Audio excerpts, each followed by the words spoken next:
So the whole thing is a big bag of lies.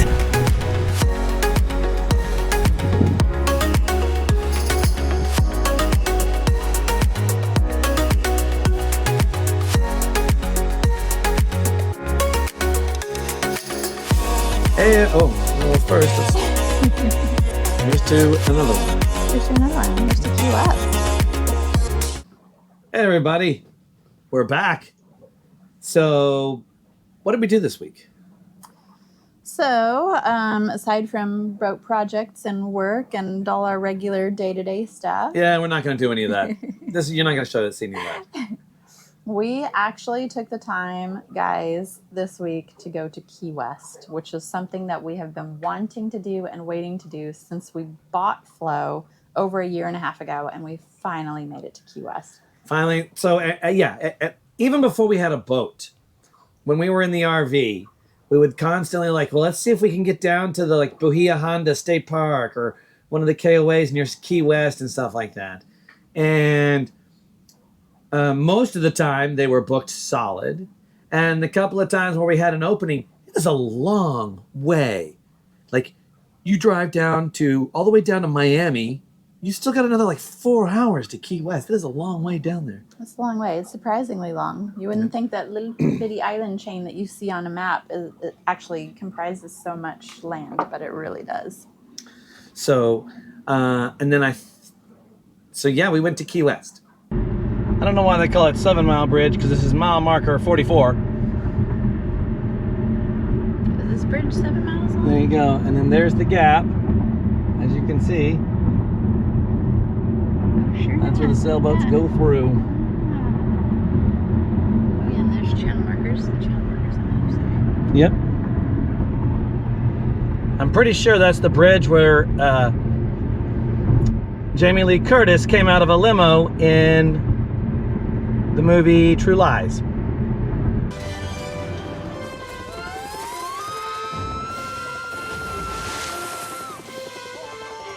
So today we are going to Key West. We have access to a car today, so we're not going to try and sail to Key West. We're just going to drive down and visit since Marathon is so close anyway. It's only about an hour drive, is that right? Yep. About an hour drive down to Key West, and since we have a car available to us today, we're going to go ahead and take advantage of it.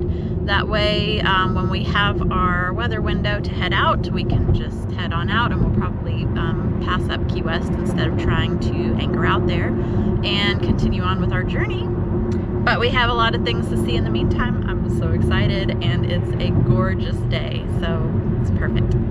Yeah, we're really just waiting right now on pet certificates. And as soon as we get those pet certificates, we are sprinting to the Bahamas, weather dependent, obviously. We wanted to go to Key West in the Dry Tortugas, but that is the exact opposite direction. And we're just ready to be in the Bahamas. We will come back this way again at some point, guaranteed. So it's not like we're not going to the Dry Tortugas. We're just not going there first. So as soon as those pet certificates come in, we're gone. And we do have a car today.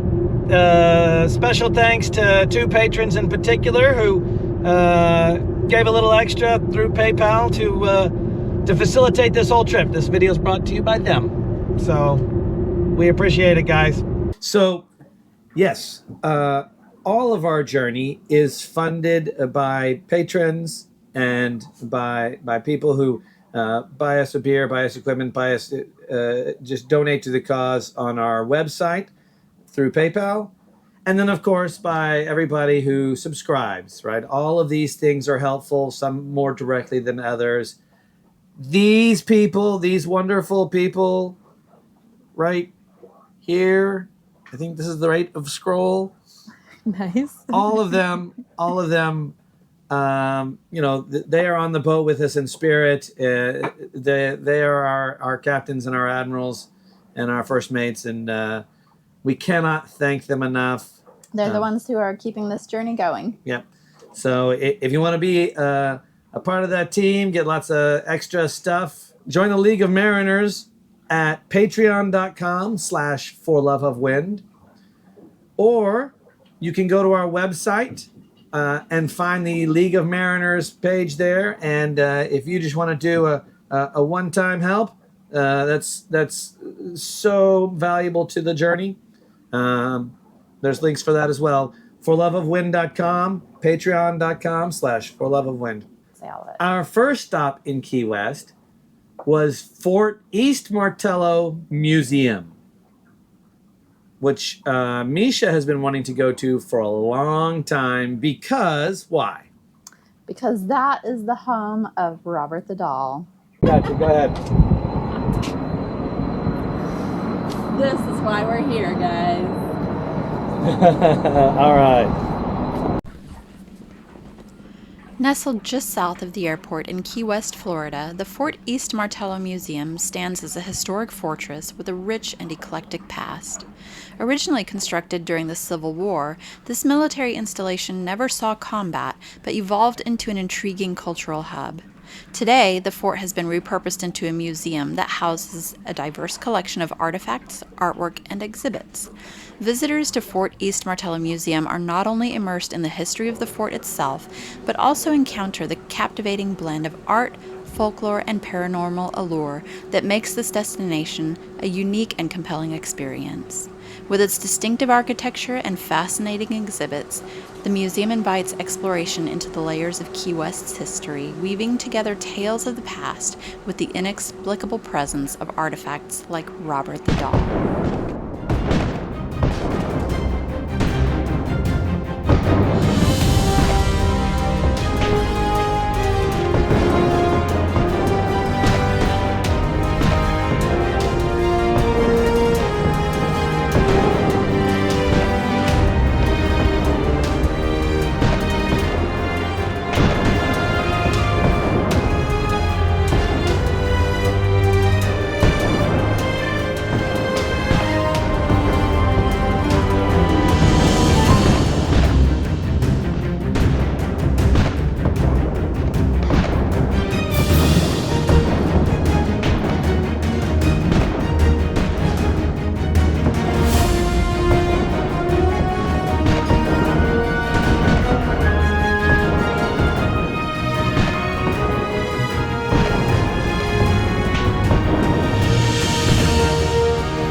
A little bit nervous.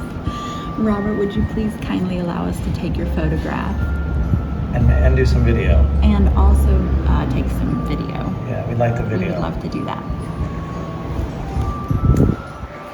This is what I've been waiting for. This is like the whole reason that I wanted to come to Key West. To see Robert. She's been wanting to see you for a long time, buddy. In a dimly lit room of the museum, Robert the Doll, an eerie and enigmatic figure, stands as a silent sentinel with a haunting presence. Legend has it that Robert was once the childhood companion of a boy named Robert Eugene Otto in the early 20th century. However, the doll's innocent features hide a darker tale, as locals believe it harbors a spirit or curse. Some claim to have witnessed its eyes following them, while others insist that misfortunes befall those who disrespect or mock the doll. The doll's unsettling gaze, coupled with stories of inexplicable events linked to its presence, has earned it a reputation as one of the world's most haunted objects. Whether a mere curiosity or a vessel for supernatural forces, visitors to the museum should tread carefully in the presence of this unsettling artifact. For the record, Robert the Doll is so famous that he has gone on supernatural tours around the U.S., And he is considered one of the most haunted artifacts in the U.S. In the world, in the U.S. In the U.S., I think. In the U.S., probably. Yeah. Probably, I'm not sure. Pretty big deal. So from there, we went over to the Fort Zachary Taylor Historic State Park Beach. We didn't tour the fort. We were trying to keep ourselves on a pretty steep budget. We weren't trying. Our budget was trying to limit what we did. And we only had one day to kind of cram in as much as we could possibly see. That's true. So we didn't have too much time to spend at any one place.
Don't lose your hat.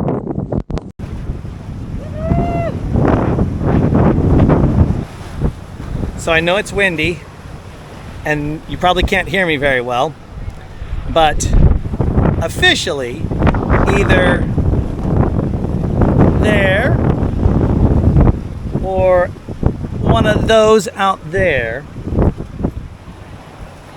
is the farthest south publicly accessible point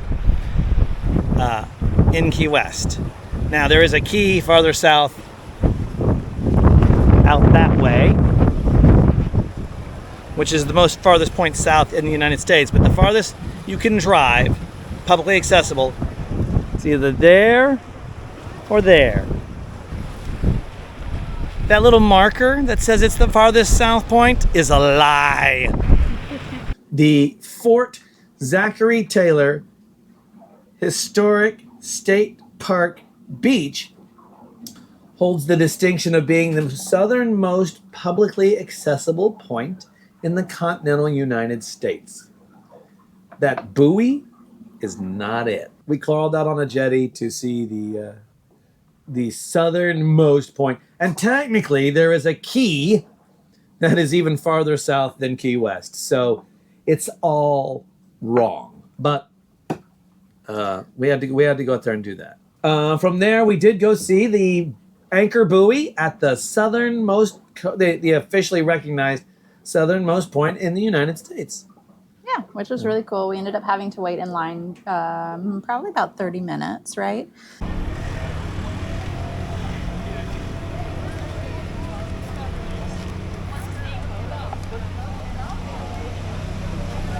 So we are here at the recognized southernmost point of the continental United States. It's right behind me.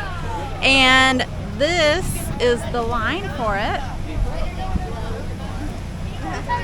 So now we wait. So this claims to be the most southern point in the continental United States, and it also claims it's 90 miles to Cuba.